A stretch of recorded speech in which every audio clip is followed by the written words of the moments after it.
K92 जिला कश्मीर के bureau chief Abdul Razzaq ओगाही की खबर शामिल करते हैं। बारिक शाख केटिल के आबादगारों ने महकमा आबपाशी के एसडी और आसिफ खोसों के खिलाफ एहतजाजी मुजाहरा किया और शदीद नारेबाजी की। मुजाहरे की क़यादत जमाल नंदवानी, नहाल हिजरानी, अब्दुल रसूल नंदवानी और दीगर ने की।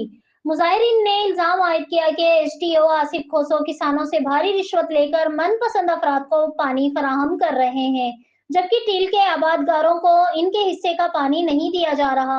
उनका कहना था कि बारिक शाख को जाती जागीर समझकर चलाया जा रहा है, जिसके बायस टील के इलाकों में खड़ी फसलें पानी ना मिलने से सूख चुकी हैं और आबादगारों को लाखों रुपए का नुकसान उठाना पड़ा है।